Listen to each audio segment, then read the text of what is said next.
Good morning all of you, welcome in beginning career institute.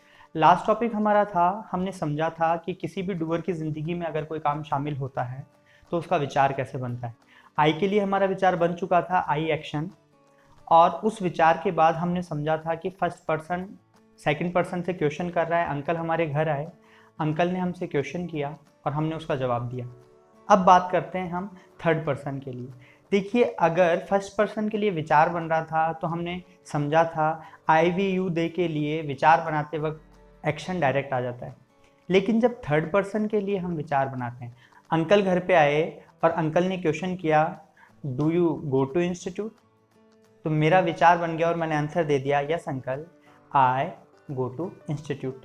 लेकिन uncle ने जब यही क्वेश्चन मेरे भाई के बारे में पूछना चाहा और उन्होंने पूछा कि क्या वो भी इंस्टीट्यूट जाता है, और मैंने जवाब देना चाहा कि नहीं अंकल वो तो छोटा है, वो इंस्टीट्यूट नहीं जाता है, तो देखिएगा मैंने यूज़ लिया नहीं का। आपको पता है नॉट कभी भी अकेला नहीं आता है, वो टाइम वर्ड के साथ आता है। अगर मेरा भाई इंस्टीट्यूट जाता है तब तो उसका विचार बन जाएगा ही एक्शंस, जो हम समझ चुके थे।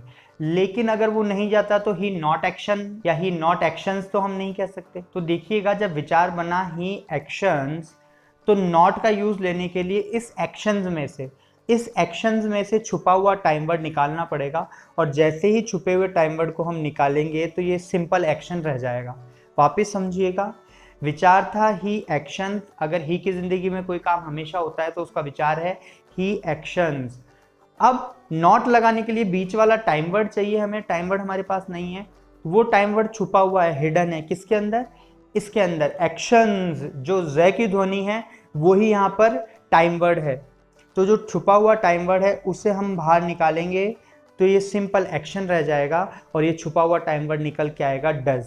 इस डज को हम टाइम वर्ड की जगह लगा देंगे और लगाते ही अगर मेरा जवाब नहीं में है तो मेरा विचार बन जाएगा कि अंकल वो इंस्टीट्यूट नहीं जाता, he does not go to institute. Goes to institute नहीं आएगा क्योंकि अब एक्शंस नहीं है। एक्शंस में से ज की ध्वनि निकल गई, यानी कि वो डज निकल गया और वो टाइम वर्ड की जगह आ गया।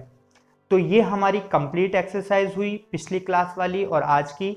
और इन दोनों से रिलेटेड मैं एग्जांपल्स आपको समझा रहा हूँ, दे रहा हूँ। इन एग्जांपल्स को आप करिएगा और प्लीज़ फिर से मैं यही बात कहूँगा कि इन्हें फील करके कीजिएगा।